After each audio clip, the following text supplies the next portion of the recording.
As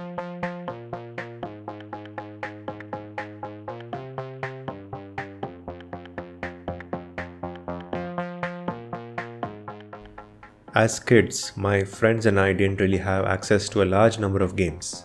We had to be happy with whatever few games were available among all of us, and it was very rare to get something new. So we used to play the same games over and over again, trying to beat old high scores or seeing if we had missed anything. There were no DLCs or expansions for these games, so it was not like we were playing to prepare for some new content drop a few months later. Fast forward to 2024, and it's not uncommon to see people pick a main game to focus on while occasionally trying other games. No matter how many games they try, they always return to their main games, usually when there is a new content drop in the form of an update or expansion or a limited time event. In other words, having a main game is like having a hobby within a hobby. Playing games can be your hobby, but playing your main game is a hobby within that hobby. You can call a game your main if you know nearly everything there is to know about it, and if you can guide newer players to reach the highest goal achievable in that game. And also if you blindly buy whatever new content the game puts up for sale without bothering too much about trivial things like review scores and the quality of the content. Having a main game can be a good and a bad thing, and we will talk about both of them a little bit in this video. First, let's look at the positives. The biggest positive is that you can save a lot of money if you only ever play one game. New games can cost anywhere between 1000 to 5000 rupees these days, or even more if you get the premium editions. Subscriptions can set you back a few thousand rupees per year as well, but they allow you to try hundreds of games. If you pick a single game and stick to it, you can spend 0 rupees and still have a good time. This is possible with games like Warframe and Path of Exile, both of which are free to play and release all of their updates for free as well. Or you can try games like No Man's Sky and Grand Theft Auto Online, which you need to buy only once and then you get all future updates for free. The other positive factor depends on how disciplined you are, because if you are not, this can quickly become a negative, and that factor is that playing a main game puts you on a fixed routine for your gaming time, which can help you remain organized with your other tasks. For example, most live service games have a daily and weekly reset time, at which the activities and rewards in the game change. If you align yourself to this schedule, you can avoid playing the game at other times and instead focus on your real life responsibilities. If you plan carefully, you can even take some much needed breaks between seasonal content, which is usually announced beforehand.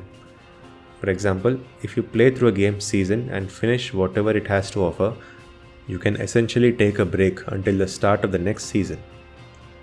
During this break, you can either try other games or take a break from games altogether, which is something I really want to do but haven't done in a long time. That more or less covers the positives. Now let's talk about the negatives. The first is that focusing only on a single game can lead to addiction if you're not too careful. Since all of your focus is on one game, your mind can be tricked into giving that game more importance than it actually deserves. Suddenly, achieving a certain goal in that game seems more important than your real life duties, and you start putting off important tasks just to get some work done in the game. This is a true danger and is one of the reasons the World Health Organization has listed gaming disorder as a disease.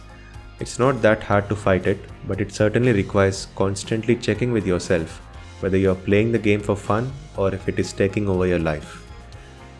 The next factor is that fixating on a single game can make you miss out on the many other experiences that the gaming world offers. On second thought, this is more of a personal thing rather than an outright negative factor. Last year, it was revealed that more than 1 million people use a PlayStation to exclusively play Call of Duty and nothing else. We can't judge these people because we don't know their backgrounds. Do they even have time to play other games?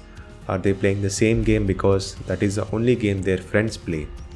Everyone has their own reasons, but I would still suggest that if you have the means and time to play multiple games, it is advisable to switch your gaming patterns from time to time to keep things fresh. Finally, playing the same game over and over again leads to a higher risk of investing in the microtransactions offered by such games.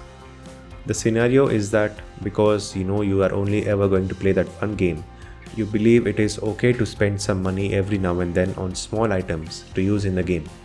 But over a period of time, these small transactions can end up eating a lot of your money without you realizing it.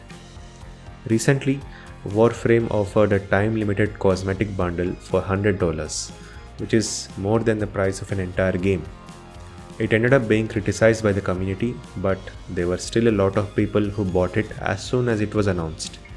It's fine if you have enough disposable income to buy such things, but there have been quite a few horror stories where people had to go into debt just to continue buying digital items for their favorite games. With thousands of games releasing every year, it can be overwhelming to think of picking out a new game and then hoping it turns out to be good. In such cases, sticking to one main game seems like an ideal solution, but if you're not careful, it can turn out to be a nasty habit that turns you away from gaming altogether. Thanks for watching and see you in the next episode.